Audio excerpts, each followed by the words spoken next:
Hello, good morning, friends. Subject cost account, chapter reconciliation statement. આપણે sum number 2 complete કર્યો તો only for reconciliation account બનાવવાનું કીધું હોય એવા આપણે બે sum complete કર્યા. થોડુંક આગળ જોઈએ.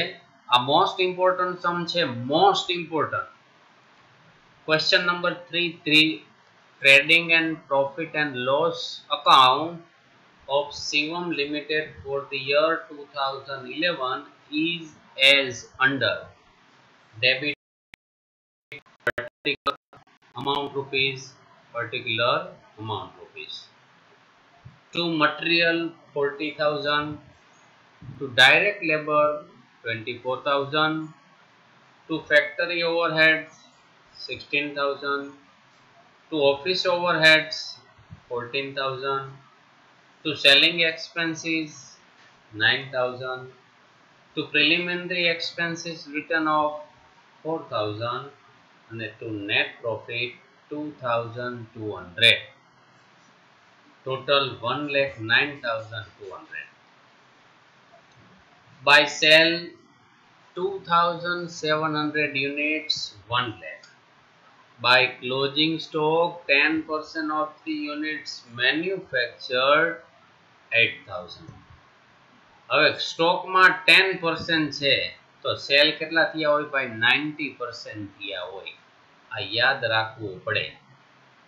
બરાબર, એટલે ટોટલ મેન્યુફેક્ચર કેટલાનું હોય 3000 નું હોય. 90% ને જો 2700 હોય તો 100% ને કેટલા. બરાબર છે, એટલે ઈ તમારે ધ્યાન રાખવાનું.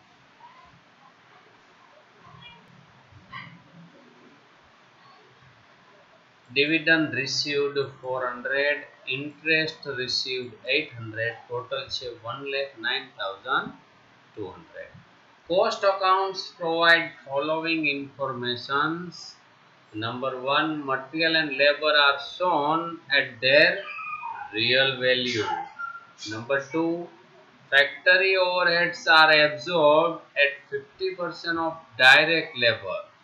Number 3, office expenses are calculated at 20% of factory cost. Selling expenses are included at rupees 3 per unit. You are required to prepare number 1, profit and loss account as per cost account and reconciliation statement.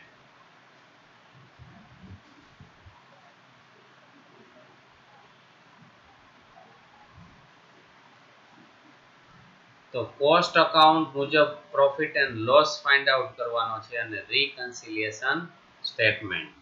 તો cost sheet આપણે પહેલા તૈયાર કરવાની છે. Particular amount rupees બરાબર. આ બધી cost અકાઉન્ટની આપણને ડિટેલ્સ આપેલી છે. મટીરીયલ અને લેબર તો રિયલ વેલ્યુ જે છે એ જ વેલ્યુ છે. તો મટીરીયલ એન્ડ લેબર 40,000 and 24,000 આમાંય આપણે લખી નાખ્યા.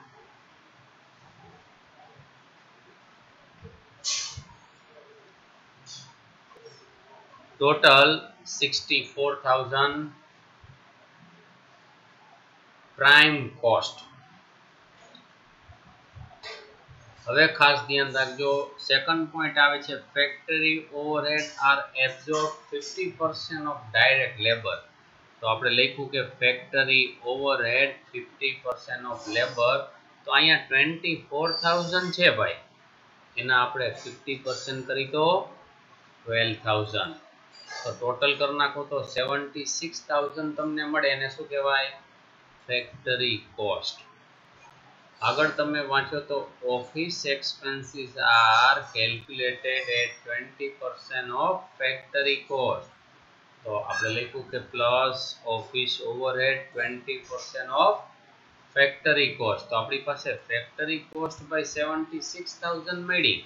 એના 20% કરો તો 15,200. ટોટલ કરો તો 91,200 cost of production less closing stock. Closing stock કેટલો છે?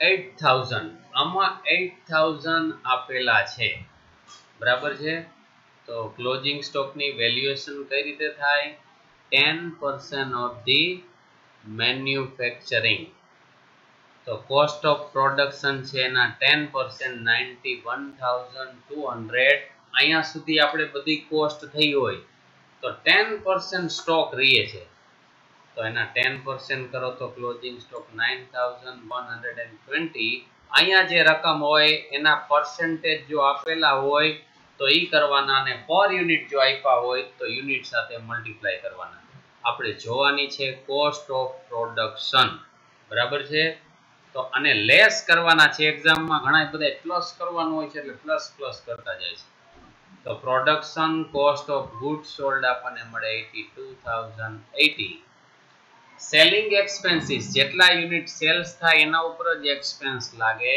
તો 2700 સેલ્સ કર્યા છે અને પર યુનિટ આપણને કીધું છે 3 રૂપીસ તો 8100 ટોટલ કોસ્ટ આપણને મળી 90180 આપણને સેલ્સ આપી દીધું છે ક્વેશ્ચનમાં 1 લાખ તો પ્લસ પ્રોફિટ ની જગ્યા રાખી દેવાની અને સેલ્સ લખ્યું 1 લાખ તો ગેપ થી આપણને પ્રોફિટ મળી જાય 9820 તો કોસ્ટ પ્રાઇસ મુજબ આપણને પ્રોફિટ મળી ગયો હવે આપણે અહીંયાથી સ્ટાર્ટ કરશું અને ફાઇનાન્શિયલ એ પહોંચવાનું છે એટલે કે અહીંયા 2200 એ આપણે પહોંચવાનું થશે તો જો રીકન્સિલિયેશન સ્ટેટમેન્ટ આપણે બનાવીએ છીએ એમાં પહેલી જ એન્ટ્રીમાં લખ્યું છે profit as per cost sheet મુજબ કેટલો મળ્યો છે 9820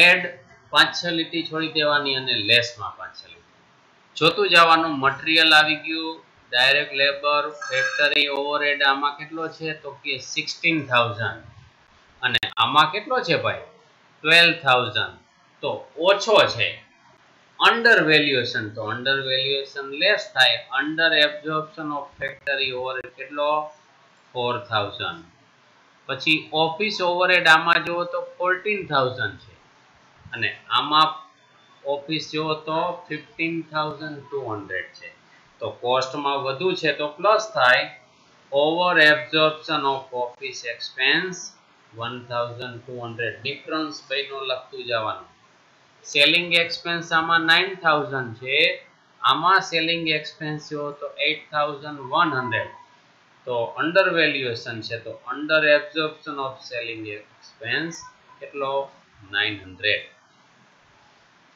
પ્રિલિમિનરી એક્સપેન્સ રિટર્ન ઓફ તો શેમાં લખાય ભાઈ લેસમાં લખાય પ્રિલિમિનરી એક્સપેન્સ રિટર્ન ઓફ 4000 કારણ કે પીએનએલ માં છે અને આમાં નથી પીએનએલ માં હોય અને કોસ્ટમાં ન હોય એટલે લેસ થાય ડેબિટ સાઈડ પછી ક્રેડિટ સાઈડ લે તો ડિવિડન્ડ રિસીવ્ડ ભાઈ ઇન્કમ બધી હોય ડિવિડન્ડ રિસીવ્ડ અને ઇન્ટરેસ્ટ રિસીવ્ડ આ બે શું થાય એડ થાય તો એડ માં લખી નાખવાનું છે ઇન્ટરેસ્ટ રિસીવ્ડ અને ડિવિડન્ડ રિસીવ્ડ બરાબર તો અહીંયા દાખલો પૂરો થઈ જાય આપણે એડ નો ટોટલ કરીએ તો 2400 એમાં પ્લસ કોસ્ટ શીટ નો પ્રોફિટ કરીએ તો 12220 અને લેસ નો ટોટલ થાય છે 10020 એને લેસ કરીએ તો 2200 profit according to P&L account જો આમાં આપ્યો છે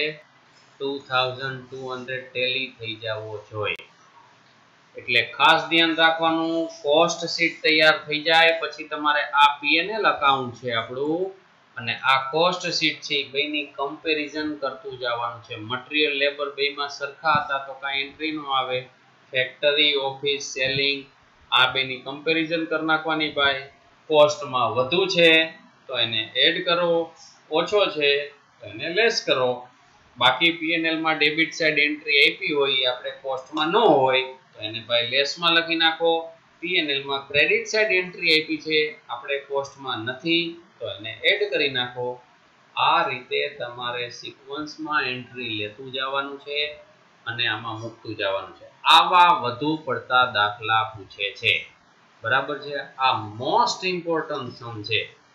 આ તમે બે વખત વિડીયો જોઈ નાખજો, પછી એક વખત ફરીથી આના જ રકમ લખી અને તમારે જાતે ગણવાનો કે ભાઈ આપણને આવડી ગયો કે નહીં. નથી આવડતો તો ક્યાં ભૂલ પડે છે. બરાબર છે. એટલે આ પરીક્ષામાં પૂછાવાની શક્યતા વધુ છે. Okay, thank you very much.